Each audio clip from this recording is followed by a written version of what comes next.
Good evening बच्चों। आज हम आ चुके हैं भाई क्लास 12th की बैच का आगाज करने के लिए। 2025 का बैच आज से स्टार्ट करते हैं केमिस्ट्री का। देखिए, केमिस्ट्री के लिए जो हम लोग की स्ट्रेटजी रहेगी, पहले मैं उस पर बात करूंगा, फिर उसके बाद हम लोग चैप्टर क्या पढ़ना है, कैसे पढ़ना है, वो सब बात करेंगे ना। पहले आपको आखिर तक इंट्रोडक्शन देते हैं केमिस्ट्री में पढ़ना कितना है, और बहुत आसान है, एकदम से ईजी वे में पढ़ना भी है ना। चलिए तो स्टार्ट करते हैं भाई। देखिए, केमिस्ट्री को 3 पार्ट में बांटा गया है। 12th की केमिस्ट्री जो है वो भी 3 पार्ट में डिवाइडेड है।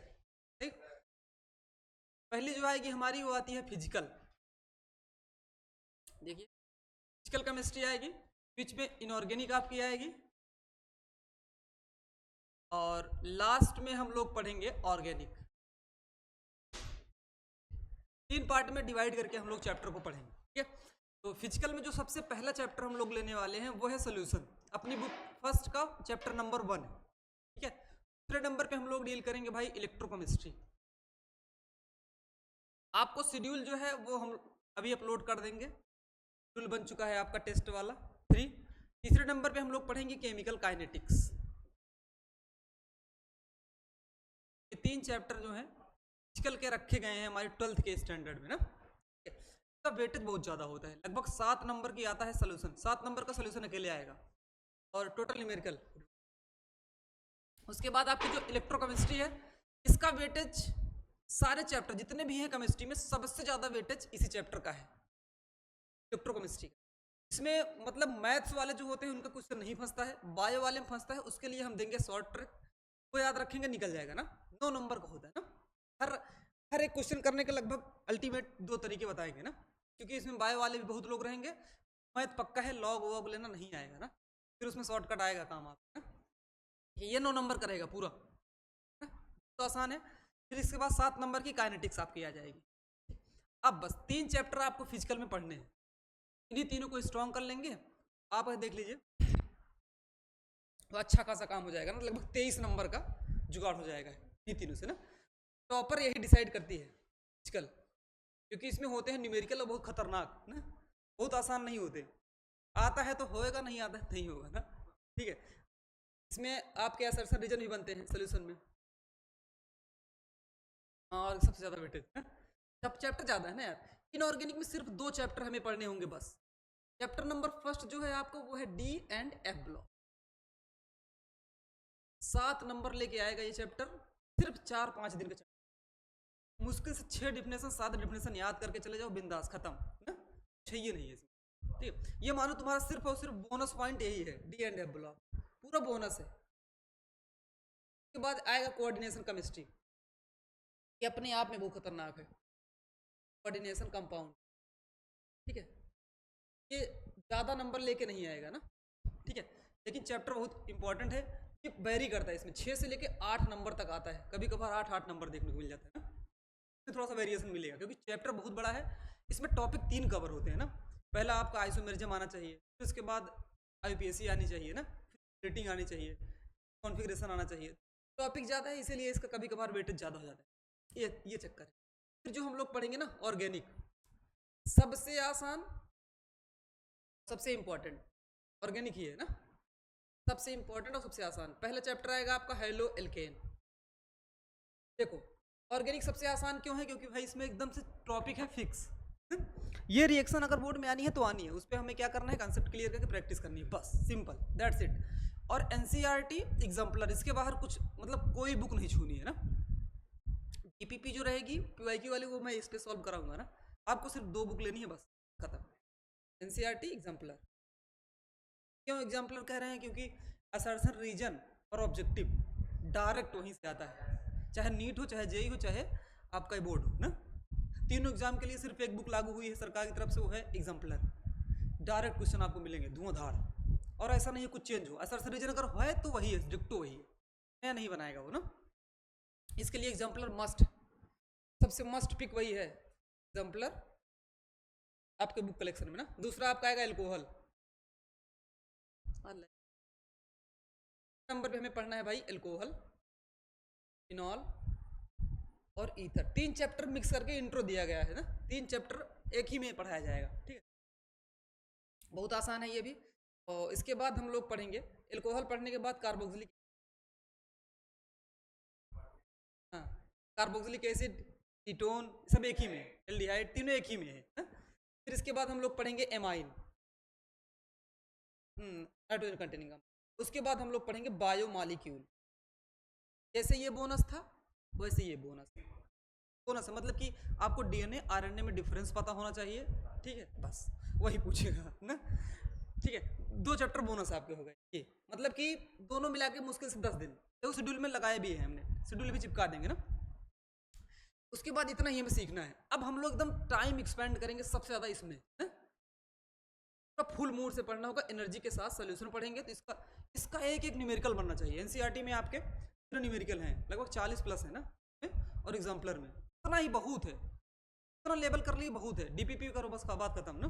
चलो इस बार एक काम और करने वाले हैं, जो हाईलाइट करवाते थे लास्ट में, स्टार्टिंग से करवाते चलेंगे ताकि लास्ट में मेरा वर्डन एकदम खत्म हो जाए, बिना मेरे भी पढ़ लो आराम से ना।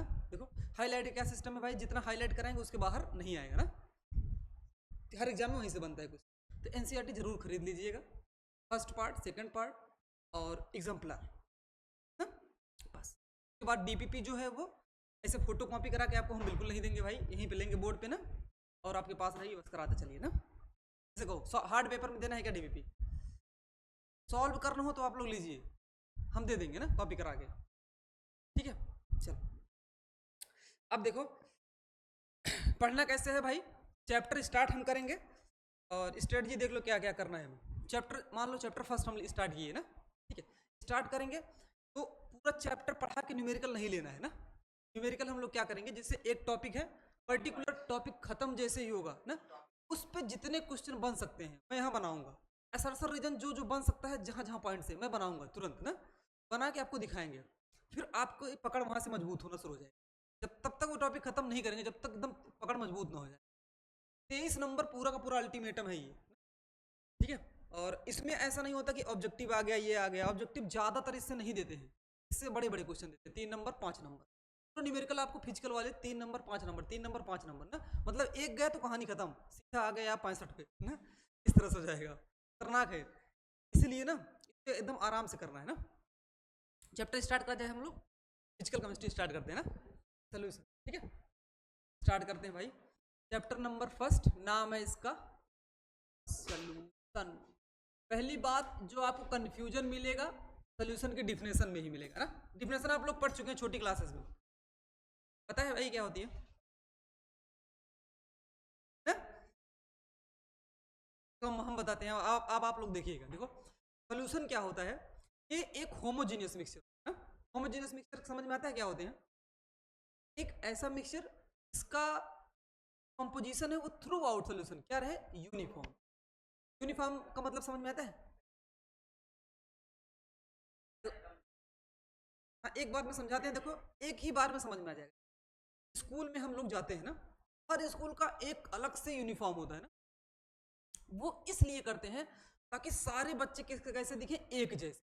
हाँ, बीच में से आप बिल्कुल भी ना बता पाए कि ये बच्चा अलग है ना, ठीक है, इसलिए हम लोग क्या लगाते हैं, यूनिफॉर्म, सही है। तो ऐसे ही सोल्यूशन, एक ऐसा सोल्यूशन जिसमें पूरे सोल्यूशन का कंपोजिशन एकदम सेम हो, कहीं से भी आपको डिफरेंस नजर ना आए ना, ऐसे सोल्यूशन को हम लोग क्या बोलते हैं, होमोजीनियस सोल्यूशन। अब देखो सोल्यूशन क्या है भाई, एक होमोजीनियस मिक्सचर है, टू और more chemically non reacting component.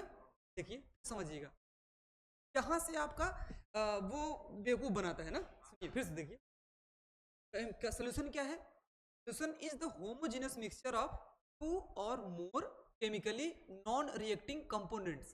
Chemically non reacting क्यों बोला, कभी कभार एग्जामिनर आपको बेवकूफ बनाएगा। अब आप मतलब 10th लेवल पर नहीं रह गए हैं, 12th पे है, एग्जामिनर की निगाह में आप बहुत बड़े विद्वान माने जाएंगे। अब वो ये सोच के आते हैं यार, अभी वाइवा फेस करेंगे ना, तो ऐसे लगेगा जैसे आपको ऐसे ट्रीट करेंगे वो लोग जैसे आप खुद बड़ा ज्ञानी हो ना, एमएससी में इस तरह ट्रीट करेंगे। ऐसे आपसे जो जो बातें पूछेंगे यार एकदम डीप में घुस देखिएगा, आएंगे वाइबल लेने कोई ना कोई, तो डिफिनेशन में फंसाएंगे। पहली बात नॉन रिएक्टिंग क्यों बोला हमने, कि कभी कभार देखिए आप लोग वो देखेंगे, एक एसिड ले लेते हैं एक बेस ना, दोनों को मिला देते हैं, देखिए सोल्यूशन बिल्कुल नहीं बनेगा, वो आपस में केमिकली रिएक्ट कर लेंगे और रिएक्ट करके क्या बना लेंगे, एक नया कंपाउंड, एक नया कंपाउंड बना लेंगे ना। कंपाउंड सोल्यूशन नहीं होता, वो प्योर सब्सटेंस है, ठीक है। सोल्यूशन क्या होता है हमारा, एक होमोजेनियस मिक्सचर जिसमें 2 या 2 से ज्यादा कंपोनेंट्स होंगे और हाँ, दोनों कंपोनेंट्स कैसे होने चाहिए, नॉन रिएक्टिव टाइप के, ठीक है ना। डिफिनेशन इसकी देते हैं ना। सोल्यूशन क्या होगा भाई, सोल्यूशन इज द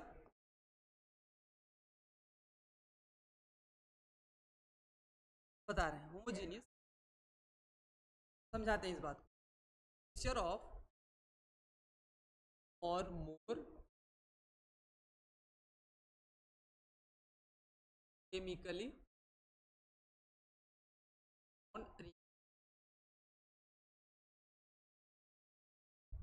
कंपोनेंट्स, ठीक है। एग्जांपल में लेते हैं, जैसे हम लोग अगर हम लोग शुगर को प्लस वाटर को ऐड करें, शुगर और वाटर ऐड कर दीजिए, आपको एक सोल्यूशन देखने को मिल जाएगा ना।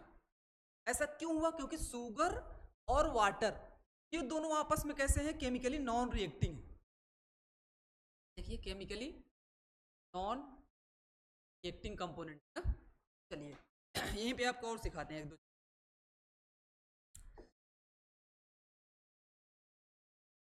देखिएगा, अगर हम एक काम करते हैं, यहाँ पे लेते हैं NaOH, ये क्या है,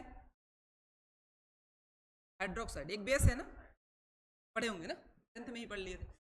HCl ले लेते हैं, ये क्या है, एक एसिड। बताइए, दो कंपोनेंट है, एक एसिड एक बेस। जैसे ही हमने दोनों कंपोनेंट्स को मिलाया आपस में, हमें क्या मिलेगा देखने को, NaCl प्लस H2। बताइए क्या सोल्यूशन बना, ये क्या बना, NaCl। एक साल्ट है, ये मतलब कि प्योर कंपाउंड है, प्योर कंपाउंड हमेशा क्या होते हैं, प्योर। हाँ प्योर हैं, देखिए एलिमेंट और कंपाउंड ये प्योर सब्सटेंस होते हैं, पढ़े थे ना हम लोग 9th में ही, बोलिए। तो अब बताओ, मिक्सचर तभी बनेगा जब दोनों कैसे रहेंगे आपस में, नॉन रिएक्टिंग टाइप। ये मैं इसलिए नहीं क्लियर कर रहा हूँ, ये इसलिए कर रहा हूँ, आगे हम लोग पढ़ेंगे एब नॉर्मल कोलिगेटिव प्रॉपर्टीज, न्यूमेरिकल का बादशाह, मतलब इस चैप्टर में न्यूमेरिकल आएगा तो वहीं से आएगा, ये फिक्स होता है।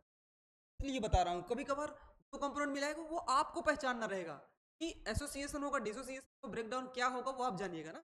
तो ऐसे मामला क्लियर करते चलते। सोल्यूशन की डिफिनेशन क्लियर हुई कि नहीं, तो सोल्यूशन होमोजेनियस मिक्सचर है, बिल्कुल है, ठीक है। दो और दो से ज्यादा केमिकली नॉन रिएक्टिंग कंपोनेंट्स का ना, कंपोनेंट्स आपस में बिल्कुल भी रिएक्ट नहीं करने चाहिए, सही है ना। बोलिए समझ में आता है। चलिए ये एग्जांपल हम लोग देख लिए ना।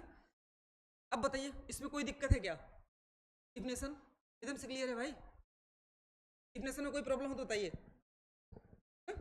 एकदम बता दिया करिए, एकदम घर का माहौल समझिए, कोड की तैयारी करनी है बस इतना, हमारा और आपका रिलेशन सिर्फ इतना ही, तैयारी करनी है टाइम पे, नवंबर से पहले कोर्स खत्म हो जाएगा ना। 8 चैप्टर पढ़ाने ही हैं, चैप्टर आपको बता ही दिए वैसे बेकार हैं वो तो, 10 दिन के। नॉन रिएक्टिंग का मतलब समझना है ना। देखिए ये जैसे सोडियम हाइड्रोक्साइड और HCl हाइड्रोक्लोरिक एसिड, ये दोनों केमिकल ऐसे हैं जो आपस में रिएक्शन शो करते हैं, आपस में रिएक्ट कर लेते हैं ना, ठीक है। तो ये केमिकली क्या हुए, रिएक्टिंग टाइप के, ये केमिकली रिएक्टिव है दोनों एक दूसरे के लिए ना।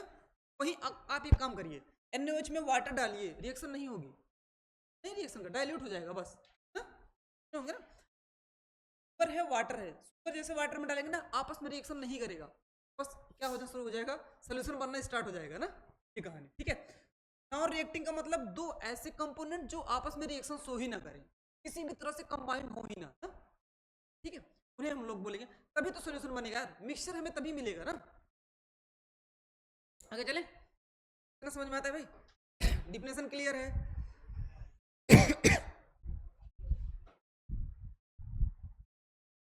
चल ये रही सोल्यूशन की डिफिनेशन, ठीक है। देखो सोल्यूशन एक ऐसा मिक्सचर है इसमें कंपोनेंट कितने होंगे, दो या दो से ज्यादा, लेकिन दोनों आपस में रिएक्ट नहीं करने चाहिए ना, तब हमारा क्या मिलेगा, रिएक्शन हो जाएगी तो क्या मिल जाएगा, नया कंपाउंड, और कंपाउंड होता क्या है, एक प्योर सब्सटेंस, यही नहीं ना।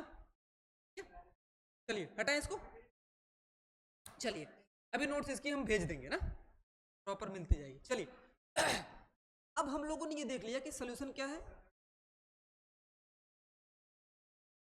एसी का हाँ व्यवस्था जल्दी हो जाएगी, बहुत जल्दी हो जाएगी। अभी बताते हैं आपको हम इस सोल्यूशन के कंपोनेंट क्या है ना, तो कंपोनेंट का मिक्सचर है, लेकिन वो कंपोनेंट है क्या चीज ना, समझ आता है ना। अभी क्या लोग हम लोग पढ़े सोल्यूशन भाई, दो कंपोनेंट्स का मिक्सचर है, टू और more chemically non reacting components. अब देखेंगे सोल्यूशन के कंपोनेंट्स क्या है। नई हेडिंग हम लोग लगाएंगे यहाँ पे, कंपोनेंट ऑफ सोल्यूशन। आपको थोड़ा सा लेंदी लग सकता है, लेकिन ना इतना करना पड़ेगा, क्योंकि एक टाइप का क्वेश्चन नहीं आएगा ना, ऐसा ऐसा रीजन भी आपको जवाब देना है, ऑब्जेक्टिव आएगा आपको जवाब देना है, नंबर 2 नंबर 5 नंबर हर तरह का जवाब आपको देना है। तो हर एक टॉपिक में थोड़ा डेप्थ मतलब जाएगा, आराम से भड़किएगा मत ना। पिछले साल फिर एक टीचर बोल दिए थे कि ये बोर्ड के लिए नहीं है, कंपटीशन के लिए है। ऐसा नहीं है, पेपर तुम देखोगे ना कंपटीशन से भी हाई होता है, बोर्ड का ही सही बता रहे हैं। फिजिक्स देखे थे इस बार, आराम से चलिए माटी हो जाएगा। चले कंपोनेंट देखते हैं सोल्यूशन का। सोल्यूशन के दो कंपोनेंट होते हैं, नाम आप लोगों ने सुना होगा। पहला होता है आपका सोल्यूट और दूसरा क्या होता है भाई, सॉल्वेंट। ठीक है ना। चलिए सोल्यूट और सॉल्वेंट, अब दोनों को हम लोग पहचानेंगे कैसे ना, इन्हीं दोनों को आइडेंटिफाई करना है ना। आइडेंटिफाई करने के लिए हम लोग देखते हैं क्या क्या करेंगे, हाउ टू आइडेंटिफाई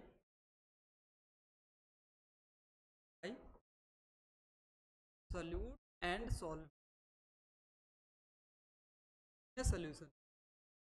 ठीक है, तो बचपन वाली बात गई कि जो ज्यादा है वो सॉल्वेंट है, जो कम है वो सोल्यूट। अब मतलब थोड़ा चीजें ज्यादा हो गई है। ठीक है, एकदम डेप्थ में देखते हैं। पहला तो केस बना लेते हैं हम लोग, केस नंबर 1। इसमें क्या कर लेते हैं कि if state of solute solvent and solution, दोनों तीनों की फिजिकल स्टेट क्या हो, सेम। ठीक है, अगर फिजिकल स्टेट सेम तो हम लोग क्या करेंगे भाई, फिजिकल स्टेट अगर तीनों की सेम है, सोल्यूट कौन होगा, सोल्यूट वो कंपोनेंट होगा तो प्रेजेंट होगा किसमें, प्रेजेंट इन लार्ज अमाउंट। और सॉल्वेंट क्या होगा, तो क्या होगा कि प्रेजेंट इन स्मॉल अमाउंट। लिख दिया।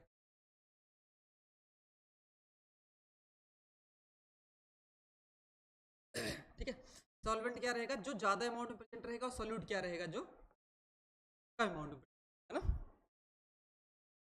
इस तरह से। अब इसको पहचानते हैं, 300 एकदम झल्लिया गया भाई, पहला लेते हैं ना। अब बताइएगा एल्कोहल फिजिकल स्टेट क्या होती है एल्कोहल की, वाटर। दोनों को मिला के क्या बनेगा, एक फाइनल सॉल्यूशन, मतलब पैक बनेगा ना, पैक बनेगा, वो भी लिक्विड रहेगा ना। एल्कोहल की फिजिकल स्टेट क्या होती है, लिक्विड, हमें पता है पहले से।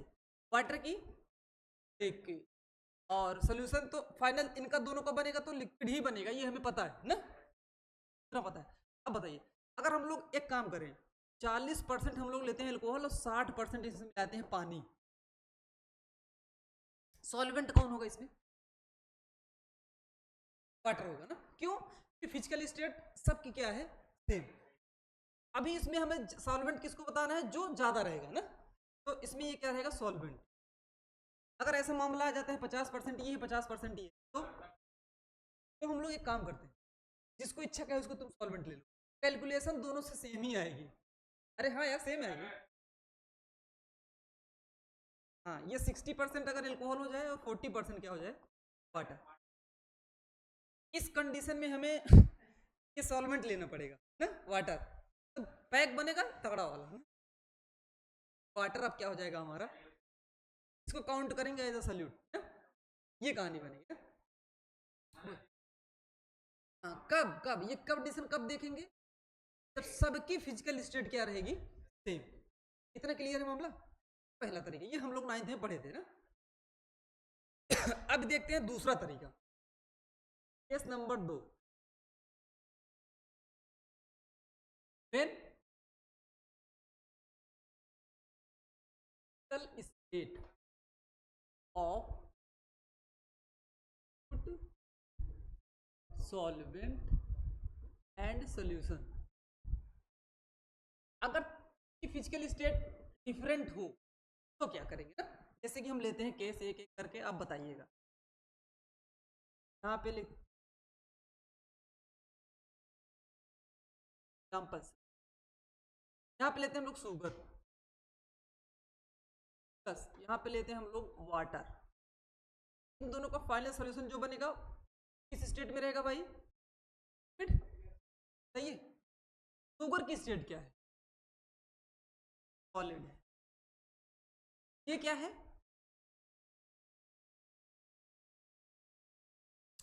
फाइनल सॉल्यूशन कैसा बनेगा? आप समझिए मेरी बात को, ध्यान दें। हम शुगर लेते हैं 50 ग्राम, पानी मिलाते हैं कितना? 1 लीटर। सही। इन दोनों में जो सॉल्यूशन बनेगा वो किस नेचर का बनेगा? बनेगा लिक्विड बना भाई। तो बताइए इनमें से सॉल्वेंट कौन होगा? सॉल्वेंट इस केस में वो होगा जिसकी फिजिकल स्टेट फाइनल सॉल्यूशन की फिजिकल स्टेट से मैच करे। ऐसे केस में सॉल्वेंट हम लोग किसको लेंगे? इसकी फिजिकल स्टेट सॉल्यूशन की फिजिकल स्टेट से मैच करेगी, वही क्या होगा? हमारा सॉल्वेंट। क्या आप लोग 9th में पढ़े भी होंगे, चार्ट बनाए थे, बहुत तड़ा लिखवाए थे, solid liquid liquid gas gas liquid. अभी उसको फिर से पढ़ना है कल लेक्चर में। तो ऐसी अगर वो सिचुएशन आती है जहाँ पे सॉल्यूट सॉल्वेंट दोनों की फिजिकल स्टेट क्या है? अलग है। दोनों में से फाइनल सॉल्यूशन की जो फिजिकल स्टेट रहेगी वही हमारा क्या होगा? इनमें से सॉल्वेंट। सॉल्वेंट वो कंपोनेंट होगा जिसकी फिजिकल स्टेट फाइनल सॉल्यूशन की फिजिकल स्टेट के इक्विवेलेंट होगा, वही हमारा क्या होगा? सॉल्वेंट। आसान है ना? ठीक है। अभी बता रहा इसमें सॉल्वेंट कौन होगा हमारा? वाटर। समझ में आता है भाई? फिर से देखिए, अगर 500 ग्राम शुगर लेते हैं, 500 ग्राम ले लिए, ठीक है, सॉलिड स्टेट है ना इसके। तो वाटर अभी भी हम लोग कितना लेते हैं? 1 लीटर। दोनों को जब घोलोगे तो सॉल्यूशन कैसा बनेगा? अभी यहाँ पे कैसा बना? Liquid solution. थोड़ा सा छोटा टाइट रहेगा ना, जलेबी वाला बनेगा ना, खतरनाक ना। लेकिन अभी हमको सॉल्वेंट किसको कंसीडर करना पड़ेगा? सॉलिड। ये सॉलिड है, लिक्विड है, फाइनल कैसा बना? लिक्विड। सॉल्वेंट इस केस में भी क्या होगा? चीनी और ज्यादा तुम लोगे तब भी पिघलेगी, और ज्यादा लोगे ना सैचुरेशन हो जाएगा। तो हम लोग सैचुरेटेड सोल्यूशन आगे पढ़ेंगे। सैचुरेटेड सोल्यूशन एक ऐसा सोल्यूशन होता है जिनमें और ज्यादा हम लोग सॉल्यूट को डिसॉल्व नहीं कर पाते, एक लिमिट तक घुलेगी बस। नहीं वो सच घुलेगी ही नहीं, खत्म। आपके वाटर मॉलिक्यूल के बॉन्ड बनाने की पावर खत्म, तो वो डिसॉल्व नहीं कर सके ना, जितना हाइड्रे नहीं वो ऐसे रिमेन रह जाएगा, रह जाएगा, तो आपका बीच में बचा रह जाएगा ना सॉलिड पार्ट। ठीक है, क्या इतना बताओ। सॉल्यूट सॉल्यूट और सॉल्वेंट इन दोनों की फिजिकल स्टेट अगर डिफरेंट है, इनमें से सॉल्वेंट कौन होगा? इसकी फिजिकल स्टेट फाइनल सॉल्यूशन की फिजिकल स्टेट से मैच करे। सही है ना? चलो, तो अमाउंट से मतलब यहाँ पे नहीं है, यहाँ पे मतलब किससे है? फिजिकल स्टेट से। फिजिकल स्टेट सॉल्यूशन की फिजिकल स्टेट से मैच करेगी, वही क्या होगा? सॉल्वेंट। अमाउंट हम लोग यहाँ पे नहीं देखेंगे। अमाउंट हमें कहाँ पे देखना है? जहाँ पे तीनों की फिजिकल स्टेट क्या हो? सेम। सही है, क्लियर है ना? बताओ भाई। तब भी सॉल्वेंट वाटर ही रहे, चीनी आपकी ना एक निश्चित अमाउंट तक घुलेगी, उसके बाद ऐसे रह जाएगी। सैचुरेटेड सॉल्यूशन नाम सुना होगा ना, आगे फिर से हम पढ़ेंगे। पर एक ऐसा सॉल्यूशन जिनमें और ज्यादा सॉल्यूट आप डिसॉल्व भी नहीं कर पाएंगे, आप मिलाते रहिए कोई दिक्कत नहीं, कोई से पड़ा रह जाएगा। तो उसके लिए अलग फैक्टर काम करेंगे, जैसे टेम्परेचर बढ़ा दें तब घुले। एक्वस आएगा मतलब उसमें सॉल्वेंट का अमाउंट बहुत ज्यादा हो, सॉल्यूट कम हो। कब सिरप आते हैं हमारे, उनमें सॉल्वेंट होता है आपका एल्कोहल, 50-60% भर देते हैं। टफ वाले, ब्रेक्स बैन बैन बैन हो गई। मेडिसिन में, मेडिसिन में मतलब ज्यादातर सॉल्वेंट हम लोग, हाँ हाँ पर फिर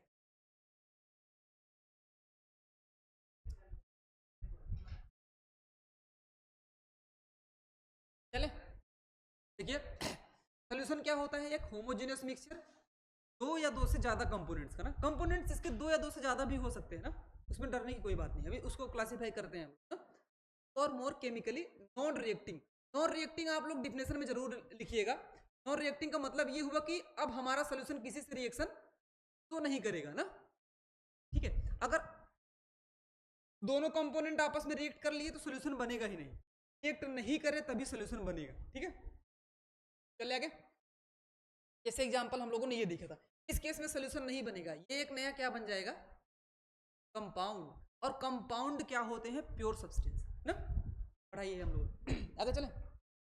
यहाँ पे देखिए कंपोनेंट्स ऑफ सोल्यूशन, सोल्यूशन में कितने कंपोनेंट होंगे, एक सोल्यूट एक, पहचानेंगे कैसे इसमें दो केस हम लोगों ने बनाए। पहला केस क्या था, अगर सोल्यूट, सॉल्वेंट और सोल्यूशन इनकी फिजिकल स्टेट सेम हो गई, तब हम क्या करेंगे कि जो अमाउंट में ज्यादा होगा वही हमारा क्या होगा, सॉल्वेंट, सिंपल है।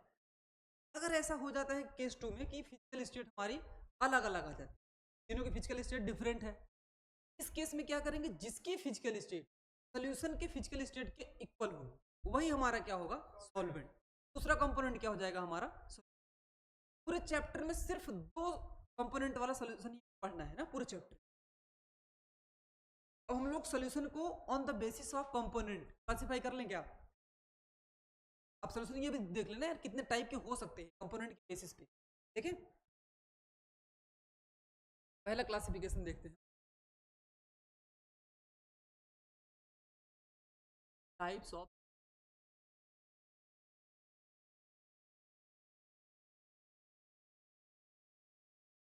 द बेसिस,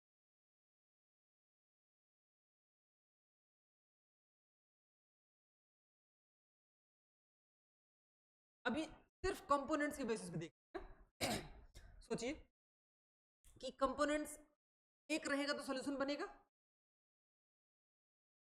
एक रहेगा तो प्योर वही रहेगा जो रहेगा वो प्योर ना, शुगर है तो शुगर प्योर है, वाटर है तो वाटर प्योर है। अगर एक कंपोनेंट है तो सोल्यूशन नहीं बनेगा ना, ठीक है। सोल्यूशन के लिए मिनिमम कितने कंपोनेंट चाहिए, तो मिनिमम यहां से सोल्यूशन आपका स्टार्ट हो जाएगा मिक्सचर बना। तो बताइए अगर दो कंपोनेंट्स का सोल्यूशन है तो उसे हम लोग क्या बोलेंगे, बाइनरी सोल्यूशन, ठीक है। उन्होंने ये बहुत डेफिनेशन पूछा है, दो तीन बार तो बोर्ड में पूछा है ना, और स्कूल एग्जाम में जरूर पूछते है ना। अगर एक ऐसा सॉल्यूशन जिसके सिर्फ दो कंपोनेंट्स, इसे क्या बोलेंगे हम लोग, बाइनरी सॉल्यूशन। एनसीईआरटी की लाइन है ना, चलिए हाँ, अरे एकदम आप एनसीईआरटी ले रही है एकदम से, मतलब एक एक लाइन हम बताएंगे ना, और हाईलाइट भी करवाएंगे, देखो इस साल में यहाँ से इतने आए हैं, मैं इस पे खोलूंगा आप लोग वहां से हाईलाइट करते हैं बस,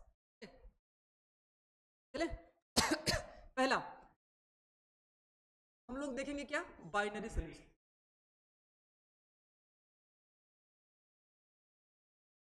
इंपॉर्टेंट टॉपिक पूछ लेते हैं एग्जाम में, बाकी और कोई खास बात नहीं है। एक ऐसा सोल्यूशन जिसमें क्या हो भाई, सोल्यूशन हैविंग टू कंपोनेंट, है ना, इसे हम लोग क्या बोलेंगे, बाइनरी सोल्यूशन। जैसे कि एग्जांपल देखते हैं, शुगर हो गया प्लस वाटर ले ले, ठीक है ना, सिर्फ दो कंपोनेंट है, एक सोल्यूट और दूसरा क्या है हमारा, ऐसे ऐसे ऐसे सोल्यूशन को हम लोग क्या बोलते हैं, बाइनरी, ठीक है। टर्नरी, फिर क्वाटरनरी, ऐसे बढ़ता जाएगा ना, टर्नियरी लिख दे रहे हैं वैसे पूछ, बस बाइनरी, पूरे चैप्टर में हमें बाइनरी ही, ठीक है, टर्नरी बता दे रहे हैं, देख लेते हैं टर्नियरी, एक बार जेई के सिलेबस में रखा गया था फिर हटा दिया गया, अभी सिर्फ और सिर्फ बाइनरी है बस, ही हमें मोलरिटी ऑफ मिक्सिंग निकालनी होती थी ना, तीन चार को मिक्स निकलवाता था, लंबा था। सिर्फ बाइनरी। जी पूरी एनसीईआरटी बाइनरी डील करेगी, देखो साफ साफ लिखिए। तो क्या होगा, सोल्यूशन हैविंग, हाँ भैया,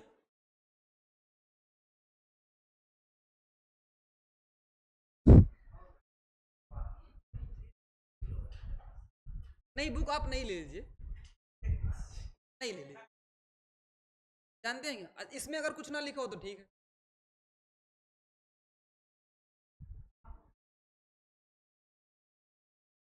चलिए देखिए इस तरह से ना, चलो समझ में आता है भाई। सोल्यूशन का इस तरह से हम लोग क्लासिफिकेशन करेंगे ना। चलिए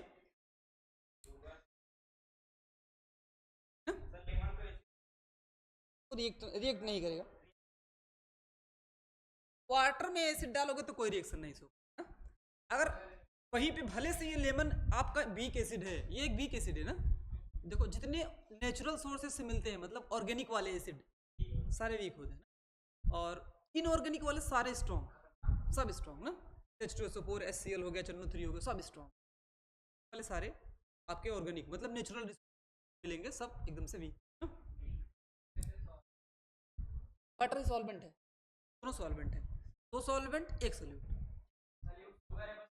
हाँ ये दोनों आपके क्या हो जाएंगे, सोल्यूट ना।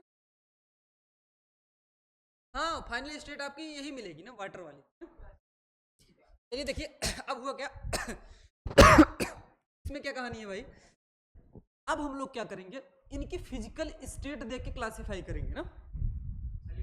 सोल्यूशन की 3 स्टेट होती हैं, सॉलिड लिक्विड और गैस। इस पे प्लाज्मा नहीं पढ़ना है ना, हमें बेसिक बेसिक पढ़नी है ना, ठीक है। प्लाज्मा बीएससी तीनों दोनों नहीं पढ़नी है ना, और साइंस तीनों। हाँ अब इसको हमें पढ़ना है बस, ठीक है। 3 स्टेट की बेसिस पे हम लोग सोल्यूशन को चल रहे हैं एक चार्ट बनाने के, ठीक है? इसमें लगेगा टाइम, आराम आराम से बनाते हैं। देखिए एनसीईआरटी में पीछे जैसे पहला पेज हम लोग पढ़ चुके हैं, सेकंड पेज पे आ चुके हैं, सेकंड पेज पलटेंगे मस्त एकदम चार्ट बना होगा, देखिए बना है ना। अब यही चार्ट हम लोग फिर से यहाँ प्रिपेयर करेंगे, देखो एकदम आसान है, ऐसे मजा नहीं आएगा, हम बनाते हैं तब देखिए आप ना हैं। तो हम लोग क्लासिफाई करते हैं, देखिए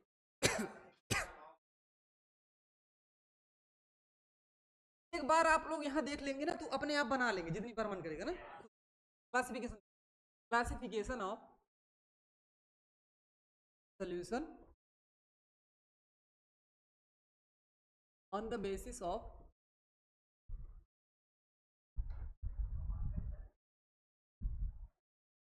फिजिकल स्टेट। चलिए सोल्यूट सॉल्वेंट की फिजिकल स्टेट के बेसिस पे हम लोग सोल्यूशन क्या करने चल रहे हैं भाई, क्लासिफाई। चलो अब आप लोग थोड़ा दिमाग लगाए, उसके बाद बात करते हैं। सोचो 3 फिजिकल स्टेट है, सॉलिड लिक्विड और, ठीक है ना। अब इन्हीं के बेसिस पे हम लोग सॉल्यूशन बनाने चल रहे हैं, तो टेबल बनाए, एक तरफ सोल्यूट लिखते हैं एक तरफ सॉल्वेंट, फिर सोल्यूशन क्या बनेगा वो लिखेंगे, उसके बाद एग्जाम्पल क्या होंगे वो हम लोग देख लेंगे। एग्जाम्पल समझना बहुत जरूरी डेली लाइफ का है ना, टेबल से क्वेश्चन बनने के चांसेस बहुत कम होते हैं, बहुत कम, ठीक है। जितना राहुल का चांस है उतना इस क्वेश्चन से क्वेश्चन सोल्यूट सॉल्वेंट और यहाँ पे सॉल्यूशन, उन्हीं के बराबर इस क्वेश्चन को आने के चांसेस भी है भाई, उतना वो आ सकते हैं उतना ये आ सकते हैं बस, ये भी आ ही नहीं सकते। ये टेबल है बस, इसे बनिए, इसको समझेंगे थोड़ा फील आ जाएगा, आगे हमें चीजें समझने में आसानी हो जाएंगी। कोई लॉ पढ़ेंगे ना, बहुत सारे लॉ पढ़ने, राउल्स लॉ, ये लॉ, बस कोर्ट का तो एक क्राइटेरिया है यार, उतना अंडरलाइन कर दो बस खत्म। चलो भाई अब चालू करें, ठीक है ना। सॉल्वेंट हम लोग एक काम करते हैं, यहाँ पे लेते हैं, क्या लें सॉल्वेंट, पहले लिक्विड ले लें, लिक्विड ले, चलिए सॉल्वेंट हमारा लिक्विड रहे, सोल्यूट क्या ले लें, पहले पे लिक्विड ही लेते हैं, सॉलिड ले लें, सीक्वेंस वाइज चलते हैं ना, सॉलिड लेते हैं, सॉलिड, सॉल्वेंट क्या रहेगा, लिक्विड, सोल्यूशन कैसा बनेगा? इस सोल्यूशन को हम लोग क्या बोलते हैं? लिक्विड। आप लोग बताते चलिए, बस इसमें कुछ रॉकेट साइंस है ये नहीं। अब बताइए इसका एग्जांपल कोई भी सोच के बता दीजिए। सॉल्यूट क्या हो, सॉलिड हो, और सॉल्वेंट क्या हो ना, शुगर वाटर हो गया, आसान है ना। शुगर वाटर सोल्यूशन, यही टेबल है आपकी। दूसरा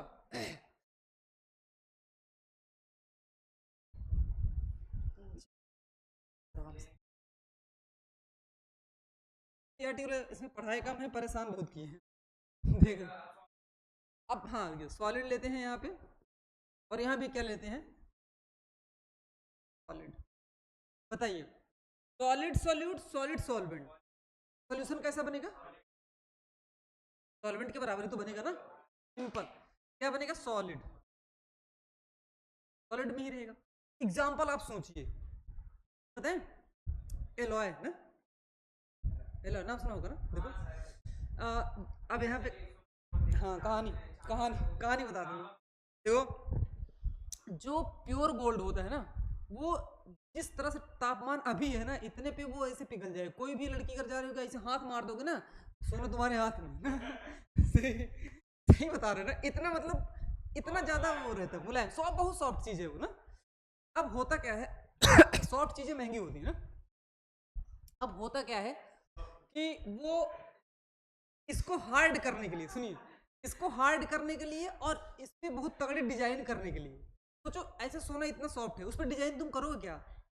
बन नहीं पाएगा डिजाइन। इस पर डिजाइन करने के लिए वो लोग क्या करते हैं? सिल्वर, कॉपर, ये सब मिला देते हैं ना। ये ज्यादा जनरल जानकारी है, आपको बताते हैं, सुनिए। हाँ भाई, अब सुनिए, एलॉय बनेगा, इसमें दो पढ़ाते हैं आपको। पहला जो है वो गोल्ड, आपने सुना होगा, एक होता है 22 कैरेट, 22 कैरेट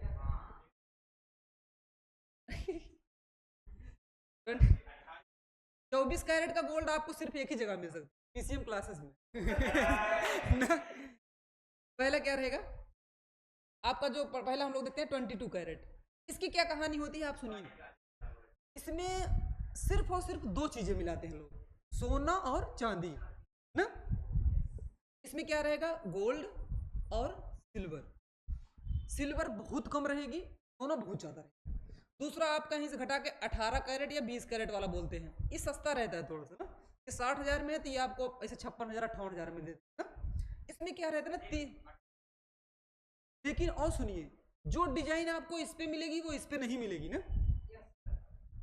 जो चीजें अंदर से खत्म होती है, बाहर से बहुत शौकीन होती है ना। देखिए ये अंदर से मतलब मामला इसका गड़बड़ है, लेकिन बाहर से आपको इतना तगड़ा डिजाइन दिखेगी, बताइए क्यों? और ज्यादा हार्ड है। देखिए इसमें क्या क्या रहेगा? सोना और चांदी प्लस कॉपर, कॉपर मिला देंगे ना। कॉपर मिलाने की वजह से इसकी हार्डनेस और बढ़ जाएगी ना, तगड़ी हो जाएगी। तो इस पे हम लोग और डिजाइन मार सकते हैं ना। ठीक है, ठीक है। बाहर डिजाइन देख के हमें समझ जाना है कि मामला अंदर से गड़बड़ है ना, ये चीज धीरे समझ में आया भाई। इस तरह से ये होती है कहानी इसकी, आसान है ना। अगला लेते हैं हम लोग, अब बचा एक ही चीज है। अरे इसको सॉलिड और सॉलिड गैस रहते हैं ना, 9 पढ़ने हैं हमें ना यार। बताइए, सॉलिड गैस, उल्टा लेते हैं, उल्टा ले लिया ना। अरे जो ज्यादा इंपॉर्टेंट जानकारी है उसको पहले लेते हैं भाई, लेना हमें 9 है, ये भी लेना है कॉम्बिनेशन, इसके बाद लेंगे। यहाँ पे हम, यहाँ पे गैस है, यहाँ पे क्या है? सॉलिड। नवरात्रि चल रही है ना। आप सुनिए, ये ज्यादा इंफॉर्मेशन बहुत अच्छी है ये सारी, इसलिए बता रहे हैं अभी। सुनिए, ये जो है हमारा गैस सॉलिड के ऊपर वाली कहानी सुनिए। पहले क्या होता था ना, कोयलारी सुने होंगे, कोयलारी। कोलकाता में था, क्या था, एक जगह थी जहाँ पे कोयला बहुत निकलता था। हाँ, तो उसको कोयले की खदान वहीं मिलती थी, तो उसको कोयलारी नाम रख दिया ना पूरा। होता क्या था, पहले लोग वहां से कोयला निकालने जमीन में जाते थे और मर जाते थे, मतलब कुछ ज्यादा मरते थे लोग, कुछ ज्यादा। फिर इसके पीछे का जब लॉजिक पता किया लोग, तो पता लगा कि जो कोयला होता है ना, इनकम्प्लीट कंबस्शन से तो वो बनता है ना। होगा क्या, जैसे अभी उथल पुथल हुआ है यहाँ पे, जितना पेड़ पौधा ये सब है दब गया नीचे, वही फॉसिल फ्यूल बन जाता है। ठीक है, जीके की चीजें। तो उसमें होता है इनकम्प्लीट कंबस्शन में कार्बन मोनोऑक्साइड, अमोनिया, दुनिया भर की गैसेस जो होती है ना वो पड़ी रहती है नीचे। अरे यार पेड़ में पूरा ऑर्गेनिक है पेड़ ना, तो उसमें खराब खराब सी गैस पड़ी रहती थी। अब लोग जैसे जाते थे नीचे, पता लगा कोई खराब गैस जैसे कार्बन मोनोऑक्साइड वगैरह निकली, निकल के आई सीधा वो इनहेल की खत्म, ऑन द स्पॉट खत्म ना। के बाद हुआ क्या कि लोगों ने इसका उपाय किया, तो फिर इन्होंने क्या किया कि केमिस्ट्री में हर चीज का उपाय है। केमिस्ट्री केमिस्ट्री नहीं होती ना तो इतनी पॉपुलेशन कोई कंट्रोल नहीं कर पाता ना, सही बता रहा हूँ। पूरी पूरी पॉपुलेशन केमिस्ट्री ही कंट्रोल की है, इतना फर्टिलाइजर इतना ये सब नहीं होता, खाने के लिए मर जाते लोग ना। मेन रोल जो है वो केमिस्ट्री का ही है पॉपुलेशन को बियर करने में। धरती ग्लोबल वार्मिंग से असली कहानी। इसमें फिर लोग निजात पाने के लिए क्या किए, कुछ हमारी मेटल होती हैं जो बहुत तगड़ी होती है, जैसे प्लेटिनम हो गई, हाँ, प्लेटिनम हो गई, गोल्ड हो गई, पीटी हो गया, पीडी हो गया, ये सब जो मेटल होती है ना इनका मास्क बना दिया गया। मास्क बोले तो ठीक है, आपको एक हेलमेट देंगे वहां पे मेटल लगी होगी प्लेटिनम, फिर आपके मास्क पहनाएंगे मास्क में प्लेटिनम लगी होगी। इस मेटल का काम ये था कि जितनी गैसेस आ रही हैं उनको वो एडजॉर्ब करे। एक नया टर्म आता है एडजॉर्ब। देखो एब्जॉर्ब और एडजॉर्ब में अंतर है। एब्जॉर्ब का मतलब होता है कि कोई भी लिक्विड मॉलिक्यूल या कोई मॉलिक्यूल सरफेस के अंदर तक घुसे, जैसे कि रजाई में पानी डाल दो पूरा एब्जॉर्ब कर लेगी ना, ठीक है ऐसे इस तरह से। और जैसे कि इस डेस्क पे मिट्टी डाल दो वो सिर्फ इस पे चिपकी रहेंगी, उसे बोलते हैं एडजॉर्ब ना। एक चैप्टर था सरफेस केमिस्ट्री, अब कट गया है, इसी के बाद था वो, अब हटा दिए। बच्चे फ्री में नंबर पाते थे उसमें, कुछ पढ़ना नहीं, मस्त थ्योरी थी। अब हुआ क्या ना अब जैसे ही गैसेस आएंगी तुरंत उस मेटल की सरफेस पे चिपकना शुरू हो जाएंगे, बताओ अंदर जा ही नहीं पाएंगी ना। तो ऐसे मतलब सोल्यूशन तो नहीं बनेगा, एडजॉर्प्शन होगा, लेकिन इसको हम लोग इस कैटेगरी में रख सकते हैं बहुत आराम से ना। एक गैस है सॉलिड के ऊपर जाके चिपक रही है ना, ठीक है, फाइनल सोल्यूशन भी सॉलिड ही बनेगा ना। अरे आपकी मेटल रहेगी, मेटल के ऊपर गैस रहेगी चिपकी, ही बनेगा बस, लेकिन दोनों की फिजिकल स्टेट अलग ही है अभी भी ना। तो प्लेटिनम प्लेटिनम इस पे क्या होगा, गैस चिपकी, ये इसी का एग्जांपल लिखा होगा अभी भी ऑन पैलेडियम जाती है ना, कार्बन मोनोऑक्साइड। ये बना हुआ है आपकी बुक, बस हम आपको समझा रहे हैं कैसे। अभी 6 और हैं, अब इसको कल कवर करेंगे, बहुत है इतना।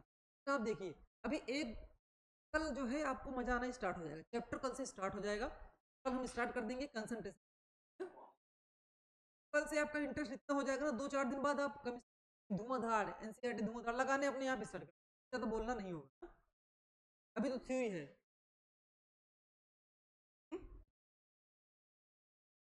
मजा आएगा ना, और इसमें इतना शॉर्ट ट्रिक बताएंगे, जितना शॉर्ट ट्रिक बताएंगे था ना, शॉर्ट ट्रिक बताएंगे तगड़ा तगड़ा, उसको याद रखेंगे हम लोग। देखना बोर्ड में ऐसे ऑब्जेक्टिव क्वेश्चन आएगा, 5 मिनट टाइम कंज्यूमिंग रहेगा, मुश्किल से बता रहे हैं 30 सेकंड में हो जाएगा, आंसर सीधा आएगा, करा के हम दिखाएंगे आपको ना, ठीक है। चलिए कल के लिए हम लोग भाई तैयार रहेंगे, इतना तैयार करके आइएगा, तो कल हम लोग स्टार्ट कर देंगे इसके आगे से, जहाँ से हमारा चैप्टर स्टार्ट होगा ना। चैप्टर स्टार्ट तो हो जाएगा लेकिन वो भी बेस ही है, उसके आने के भी चांसेस उतने ही है ना। राहुल